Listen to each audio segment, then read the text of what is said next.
Petra, India's premium steel doors. അഴകിലും ഉറപ്പിലും കാലാതീതം. ഹോർമൂസ് കടലിടുക്കിലൂടെ നീങ്ങിയ ചരക്കു കപ്പലിന് നേരെ ഇറാൻ സൈന്യം ആക്രമണം നടത്തിയതിന് തിരിച്ചടിയായി ഇറാനിൽ കനത്ത വ്യോമാക്രമണം നടത്തിയ അമേരിക്ക.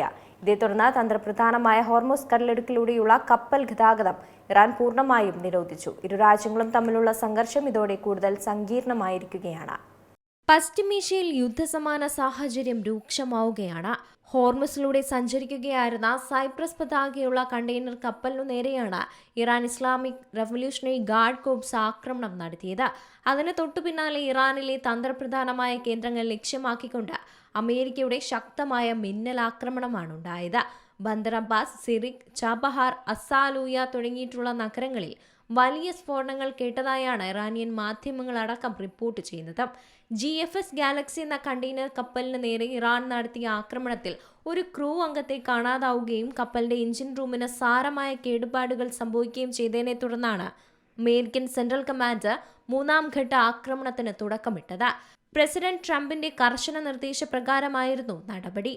ആക്രമണം നടന്നാൽ ഇറാനെ പൂർണ്ണമായും തകർക്കാൻ സജ്ജമായിരിക്കുന്ന 1000 മിസൈലുകൾ പ്രയോഗിക്കുമെന്ന് ട്രംപിന്റെ മുന്നറിയിപ്പിന് തൊട്ടു പിന്നാലെയാണ് സൈനിക നടപടി. അതേസമയം ബഹ്റൈനിൽ നിന്ന് ഹൈമാസ് മിസൈലുകൾ ഉപയോഗിച്ചതായി സ്ഥിരീകരിക്കാത്ത ചില റിപ്പോർട്ടുകളുമുണ്ട്.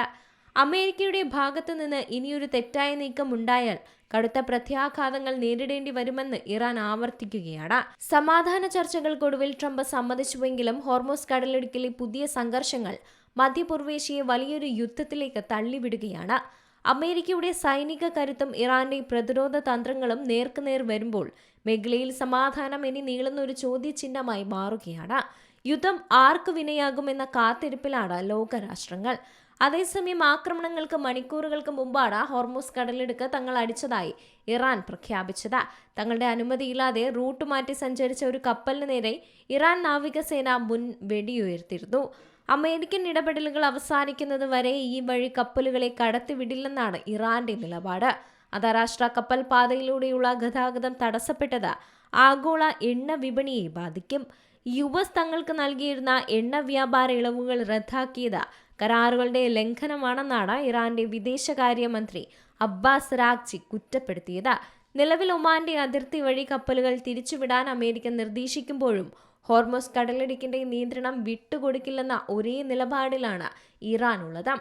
International desk, Zee Malayalam news. ഏറ്റവും പുതിയ വാർത്തകളും വിശേഷങ്ങളും വിരൽത്തുമ്പിലറിയാൻ സീ മലയാളം ന്യൂസ് എല്ലാ ഡിജിറ്റൽ പ്ലാറ്റ്ഫോമുകളിലും ലഭ്യം.